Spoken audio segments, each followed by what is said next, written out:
I was pondering the other day about how I can help the vision of what life's going to be like when the passion projects take the place of lost battles. I've noticed people who have a history of lost battles spend more time thinking about winning or losing, losing or winning the battle versus the use of their superpowers, the use of their spiritual gifts. And so I want to try a series of questions that revolve around if you were able to maximize the use of your spiritual gifts and superpowers, whatever one you want to call it, because you've left the unwanted behaviors behind, what do you start to see yourself accomplishing?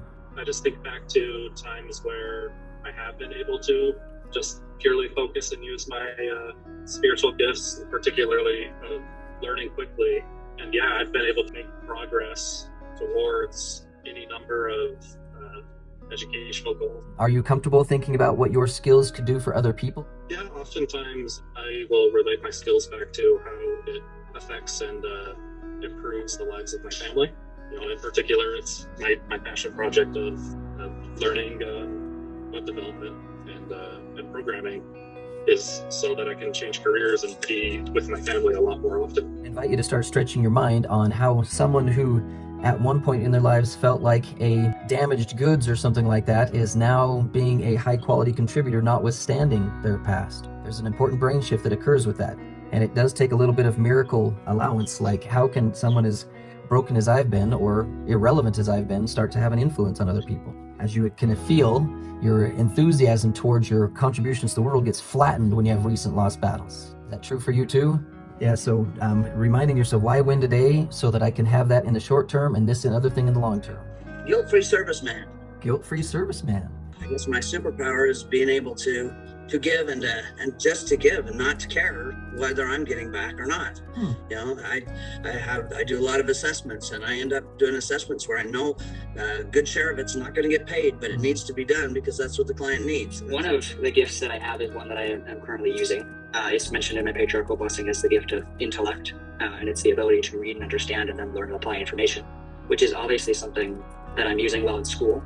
Another one has to do with that as well, and that is my grandpa runs an organization, and the other month I actually wrote an essay for this organization, and that is one of the things that I will be looking to doing more in the future is researching and writing, which are things that I have talent in.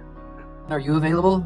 I am. One of my spiritual gifts, or I guess you could say a couple of them, I don't know, but it's knowledge, wisdom, and understanding. And that's how it's phrased in my patriarchal blessing. And that kind of phrase of knowledge, wisdom, and understanding actually comes from Psalms. I feel like I am able to understand very complex things and just kind of break them apart in my mind. So I feel like I'm able to communicate these ideas and help people through like presentation and through classes and teaching. I don't know, gift of faith, so to speak. I just feel comfortable with just having faith and believing, which I believe my wife is like 10 times that, my spiritual gift. She is like a much, much stronger ability just to believe. But I do feel like I have an ability to believe on some of these truths of the gospel and to accept them and to feel content with what we have revealed and be content with seeking and getting revelation to confirm that these things are real. Like I've had experiences, I feel like I just trust those experiences. I've always struggled with what to do to share or to do like a manpower project around it. But I'm open to feedback. So I stretched a little further in my Thursday night Sons of Helium group and announced, I now encourage you to use your W square as your writing of your plan for the next 24 hours. Because some of the most common lost battles I'm seeing now when we do lost battle analysis is because they weren't prepared and psychologically motivated to win the battle. Let's test this first. Jeffrey, are you in a position to be a guinea pig? Or are you driving? I can be a guinea pig, yeah. All right. My best guess on your experience in this battle was some kind of I didn't make sure I planned for it. It came out of nowhere. But with your intelligence, you could have prophesied it. Is that accurate? I did prophesy it. Okay, so did you prophesy it and then you did not do a pre-planned strategic attack on it? So I knew it was coming, but I didn't do a thorough planning to the point of achieving the motivation to win? I think it was, I had the planning in place, but I didn't implement the plan. My biggest hang-up is actually taking action on the things that I planned. All right, so let's go back to the Q5 question. What technique did the enemy use to defeat you? So that sounds like a really subtle one, that he got his claws in early. So see if you can find the place where you started detaching from your commitment, or was it like I experience sometimes, and I'm aware of what the plan should be, but I never quite get committed to it? He kills me with distraction so much. I guess that's part of the not planning thoroughly enough and writing down the plan. Okay. And like setting alarms, because I didn't do any of that. So I guess the first battle lost was where he convinced me to not do those steps, but to just rely on remembering and having motivation in the moment. I know for me in those types of situations that he takes advantage of our intelligence in other areas and say, you can remember an entire encyclopedia. What makes you think you can't remember to fight this battle? Right. Does that sound familiar?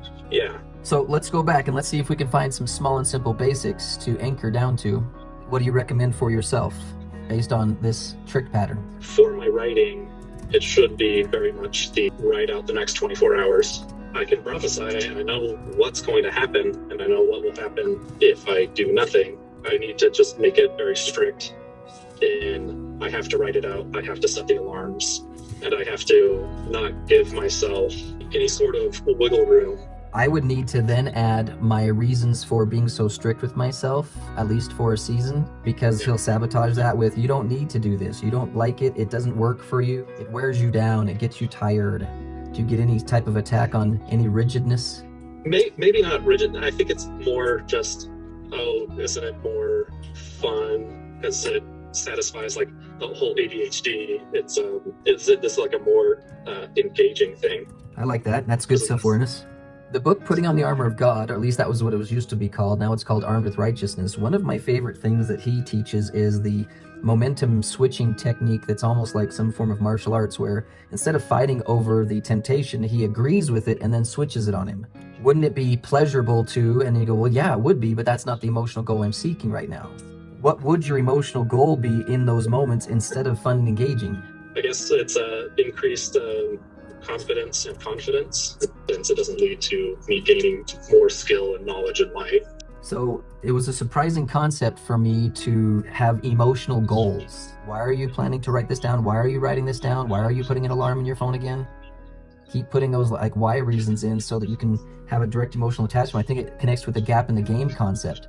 I have to do my reading at this time, and that's going to waste time, creating a gap mindset. Or I'm planning to do my reading this time because it's going to add this kind of value.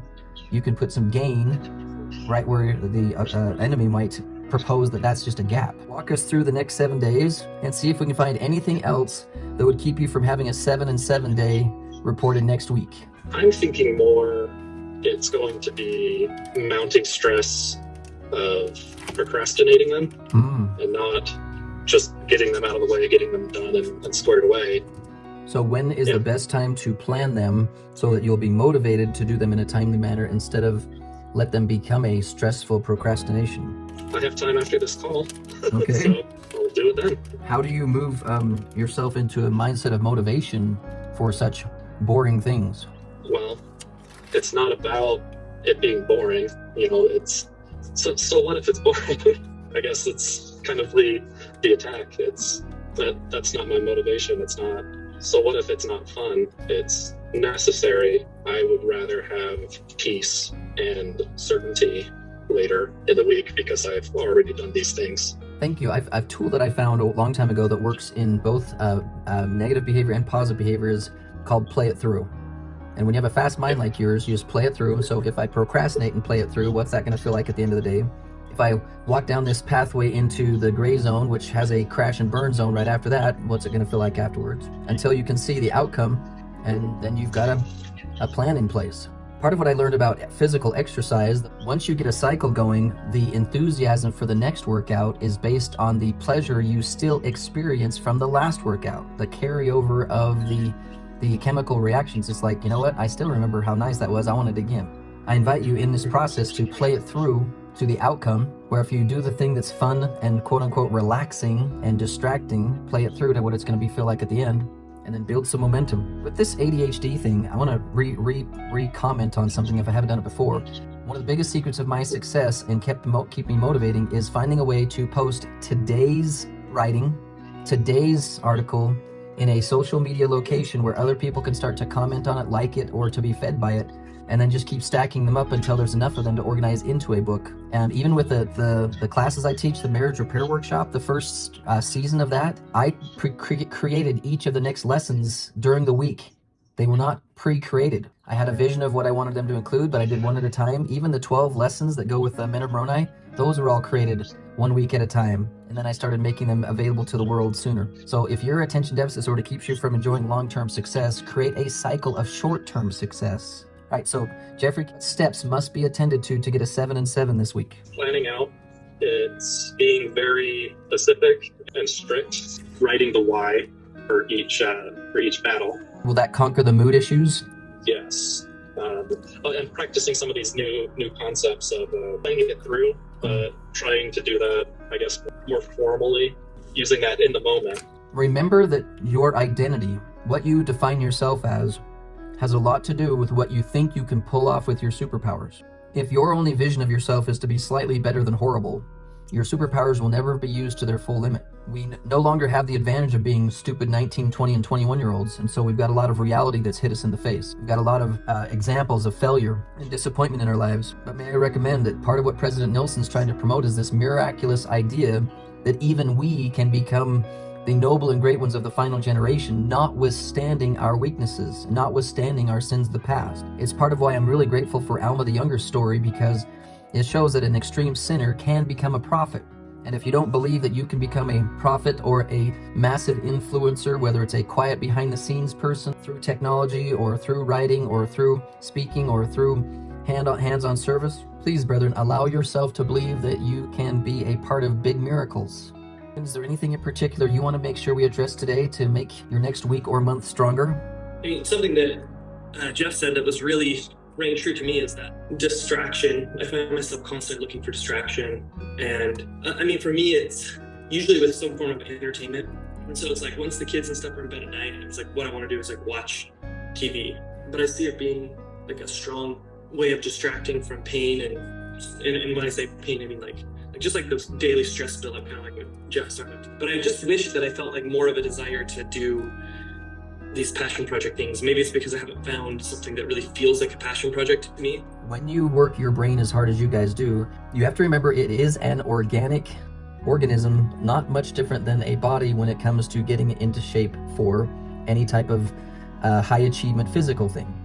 You must rest your brain, but it's best done strategically. Haven't studied it as thoroughly as I could, but studying the Tour de France athletes and even the guys in charge of their food, etc., and their rest. I'm hearing things about like Ohio State football team now has all their guys wearing some kind of a wrist thing so they can measure their sleep and their exercise patterns and their heart rates to make sure that they're not always maxed out, but they're getting the correct amount of the cycle of hard work, resting, rejuvenation, hard work, rest, rejuvenation. There's a really important cycle in anything that says if you want people to perform at their maximum, if you run too much or if you bike too much, you're going to be burned out for the race. If you don't bike enough, you're going to be insufficiently strong. If you don't rest and give your brain diversity, the key is to have it measured out like a professional athlete would have measured out his balance of exercise, workout, and rest. So what if you just, instead of trying to do passion projects instead of distractions, what if we called the distractions intentional rest? Yeah, I mean, I agree with that. I think that's part of the reason why I don't necessarily feel super bad about it. Like, I know that I need that recharge and that break, and I usually won't even turn on the TV until like 9 o'clock-ish at night. Maybe you just need to double check the balance to make sure it's the right balance, and then maybe you'll find out you're actually on balance. Yeah, maybe. I feel like I'm not, though, because I still feel like I'm not making the time I need for doing some of my recovery stuff. What I've learned from President Nilsson in the big picture of things is the greatest gift you can give people is to empower them to live at their best with their methods. The DPAR system is so broad in its application that all the rest of it is like extra tools to go with it. And it allows for evolution, it allows for adjustment over time, it allows for getting more strict with yourself, it allows for getting less strict with yourself. Just that cycle of review where you can go, you know what, how was the last week, or how was the last quarter, or how was the last month or year, and then let's do a revision on it. And with the awareness that this life is supposed to be a zigzag to some degree of getting to our final destination, but not in an exactly linear way. And then being able to finish every block of time, whether that block of time is 1 hour or 3 days or a week, and be able to look back in the rearview mirror and say, I hear my Father saying, well done, thou good and faithful servant. Now let's turn. And it eliminates any sense of comparison, like, I know I'm doing my life differently than so-and-so is, but because I'm being guided differently, he's in a different phase or he's got a different arrangement. I love that it really gives a way to self-check, self-measure, self-focus, and feel good about it without having to check to see if I'm doing as much as or the same as someone else. So please keep just checking with yourself, and if you're getting it right, let yourself believe you're getting it right and feel the pleasure of getting it right. And just make the small adjustments if all there are small adjustments. Don't make big adjustments if your divine guidance doesn't say to make a big adjustment. In my early 20s, I became a disciple of the Franklin Covey concepts, and within a short period of time, about less than 2 years, I started feeling myself becoming a type A personality type, and I was like, holy cow, this is driving me nuts. And I had the latitude at the time to swing my pendulum the opposite direction. There's got to be people who don't live their lives in a constant state of stress. So I actually started studying Asian psychology. I found an author named Deepak Chopra. His translation of Asian or Indian psychology into American language that was understandable had a huge impact on me with respect to the soft side of being a student of Christ. The slow down, feel, rest, and using the goals as a homing device as opposed to a structured tool that always makes you do this next, do that next, do this, do that next. And so I still refer to a couple of his books when I feel overstressed, because it helps me keep the spirit of the law as opposed to the anxiety-based rigidness. Remember, there's this yin-yang balance between being anxiously engaged, rigid, focused, attentive, and having the warm spirit of nurturing and softness and flow. It's not one or the other. It's supposed to be this combination of the two, where you know when to use the tool of rigidness and you know when to use the tool of fluidity, and you don't feel guilty for using either one when it's the right one for the job. So you keep your toolbox loaded with capabilities, but that doesn't mean you use them all the time. I can be rigid, I can be flexible. And so you just look at your day and you go, which one of the tools would be wise to use today? So trust yourself when you ponder the needs of your situation. Make a plan, act upon the plan, reflect on it. Was it good? Was it not good? And just keep editing your plan until you achieve the success you want. Everything in our system, every goal, every standard is based on you. We don't tell you what a lost battle is. We don't tell you what your manpower squares should be. We tell you what categories, because we found those to be consistent. But don't let other people's expectations of you control you. You define the expectation, you adjust the expectation based on wisdom.